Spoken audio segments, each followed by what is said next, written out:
Hola a todos y bienvenidos a un nuevo video de Reporte Católico narrado por Vincenzo Rutigliano Díaz. El día de hoy vamos a hablar sobre la Biblia de Martín Lutero. Esta famosísima obra es una traducción de la Biblia. A partir de ella, muchas personas decidieron convertirse al protestantismo rompiendo a la Iglesia. Sin embargo, ¿por qué la Iglesia Católica se opuso a esta traducción? Si la Iglesia siempre se propuso predicarle a todos los pueblos. Veamos un poco de esta historia. El sacerdote agustino Martín Lutero tradujo la Biblia e hizo cambios en varios versículos para justificar sus nuevas doctrinas. Lutero cuestionó los 7 libros deuterocanónicos, por lo que los llamó apócrifos y los movió a una sección aparte, aunque recomendó leerlos. Lutero también cuestionó los libros de Hebreos, Santiago, Judas y Apocalipsis.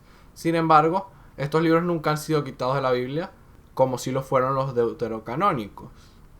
El autor de esta traducción es Martín Lutero, con el apoyo de otros teólogos, en particular Philipp Melanchthon. Se utilizan términos propios del alemán para el dinero, métricas y leyes. Apela a estas expresiones a pesar de ser una traducción formal. Su estilo es distintivo y fue muy influyente en la formación del idioma alemán. Defendió sus propios cambios y particularidades como expresiones idiomáticas.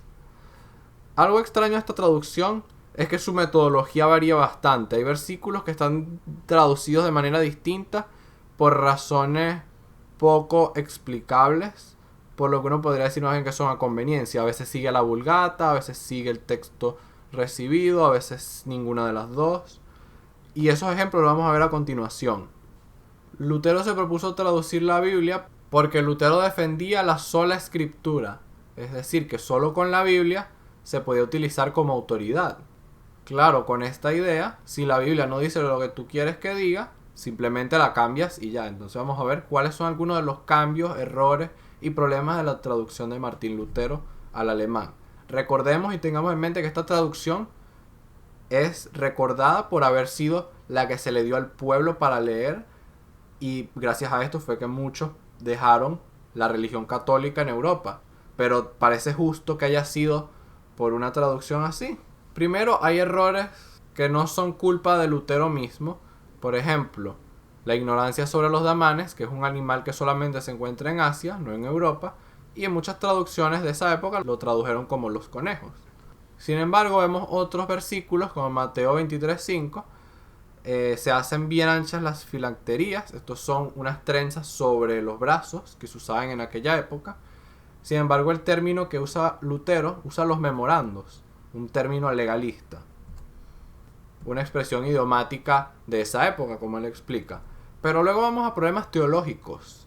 En Lucas 1:18, Lutero fue el que decidió poner saludos a ti, favorecida, el Señor está contigo, en lugar de alégrate llena de gracia. La palabra kecharitomeni viene de charis, que significa gracia en griego, es decir, agraciada o llena de gracia.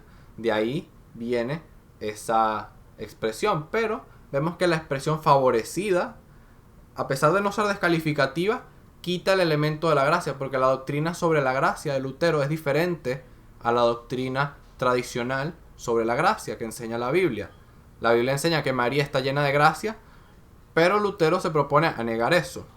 Vemos también que, por ejemplo, Casiodoro de Reina interpretó la palabra charis como en latín, que significa amor, y puso gozo hayas, amada, el Señor está contigo. Pero luego de Casiodoro de Reina, las versiones de la Reina Valera más adelante lo cambiaron como Lutero prefería, favorecida, que aún así sigue siendo un buen término para la Virgen María, pero no es el término que dice la Biblia, que María es llena de gracia. Luego tenemos cosas como esto, que podríamos decirlo un luteranazo, ya que es un malentendido total sobre el pasaje. Cuando Poncio Pilato presenta a Jesucristo luego de ser latigado, él presenta a Jesucristo a la multitud y les dice, he aquí el hombre, o aquí tenéis al hombre. Pero ¿cómo lo tradujo Martín Lutero? Con su puntuación dice, miren qué hombre, esto es un malentendido total que fue revisado generaciones después en las Biblias alemanas. Luego tenemos Romanos 16:7.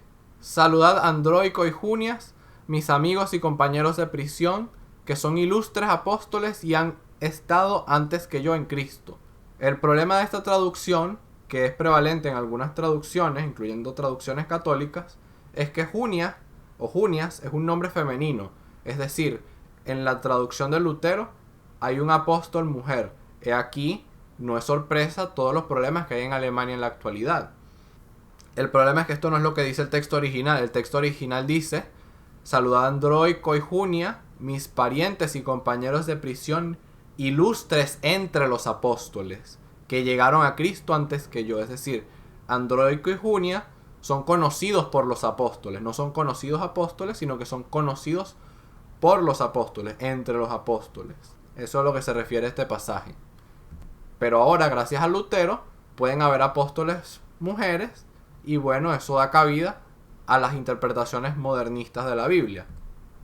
Romanos 1:17. Porque el que revela la justicia que es válida para Dios, aquí vemos que Lutero inserta la palabra válida, que es un imperativo de su lengua, que él repite bastante, especialmente en el libro de Romanos, en la carta a los Romanos, ya que es parte de su doctrina. Luego, en la primera carta de Corintios, vemos que este error de no tenemos el poder de traer una hermana por esposa, esta mala interpretación del versículo, contraria a lo que nos explica San Agustín en el siglo IV, vemos que el apóstol Pablo habla de una compañera, no especifica que sea una esposa. Podría serlo, pero sabemos gracias a la Biblia que Pablo no se casó, entonces esto no puede ser. Y como vimos en nuestro video anterior sobre la Reina Valera, gracias a Lutero tenemos esta mala interpretación en las Biblias protestantes modernas. Luego, en el Apocalipsis, Lutero se propuso suavizar un poco el lenguaje de su Biblia, ya que la Biblia dice: conozco tu tribulación y tu pobreza, aunque eres rico, y las calumnias de los que se llaman judíos sin serlo, y son en realidad una sinagoga de Satanás. En cambio, Lutero lo cambia para decir la escuela de Satanás. Ya no es señalando al grupo étnico, sino un término más general, un poco suavizado el pasaje, nos priva de el mensaje que nos está tratando de decir la revelación de Jesucristo en el Apocalipsis de Juan. Primera de Corintios 6:9. De este versículo ya hemos hablado varias veces, así que no voy a profundizar, pero vemos cómo Lutero cambia la última palabra porque él tenía una agenda en como él describía a la Iglesia Católica, entonces cambia la última palabra. Entonces los alemanes ahora tienen un concepto equivocado sobre este versículo, ya que no tienen acceso al original. Y por último, la cereza sobre el pastel, Romanos 3:28, porque pensamos que el hombre es justificado por la fe sin las obras de la ley. Así es como lee este versículo. Sin embargo, Lutero lo traduce como: así que ahora sostenemos que el hombre llega a ser justo sin las obras de la ley, solo por la fe. Ah, caray, esto es peligroso, porque Lutero añadió la palabra allein, que significa solo o solamente en alemán. Entonces vemos que Lutero introdujo la palabra solo por la fe para justificar su doctrina de la sola fe. Y no es sola fe en el sentido tradicional, sino es sola fe en el sentido de que solamente por creer se salva. Y eso es lo peligroso. Recordemos que Lutero no fue el primero en inventar este término, pero la forma en la que él lo usó es la que la Iglesia prohíbe. Este error no está en ninguna Biblia en español, pero en Gálatas 2:16 la traducción de los testigos de Jehová pone únicamente por medio de la fe, basado también en esta misma doctrina, cosa que no se encuentra en ninguna otra Biblia protestante en español, de la que tengamos conocimiento. Ahora, en la traducción de Lutero hay una contradicción en la Biblia. Santiago nos dice: vosotros veis pues que el hombre es justificado por las obras y no solamente por la fe. Pablo enseña que la fe que obra por el amor nos hace justos. Santiago explica que estas son las obras de caridad, no las obras de la ley, es decir, obras de amor, no las obras de la ley de Moisés. Y eso es lo que enseña Pablo, y eso es lo que enseña Santiago, y eso es lo que enseña Jesucristo. En conclusión, vemos que la Biblia de Lutero, siendo esta Biblia mitologizada, que se nos enseñó que supuestamente trajo libertad al pensamiento, porque ahora la gente puede leer la Biblia. Si tú cambias la Biblia para que diga lo que tú quieres, vas a confundir a la gente y vas a ser un mensaje completamente distinto al que Jesucristo le entregó a sus apóstoles.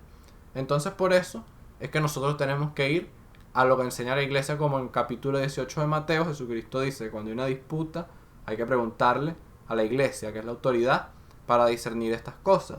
Por eso los invito a ver nuestros otros videos en la lista de reproducción, y pronto estaremos viendo que otros hombres cambiaron la Biblia.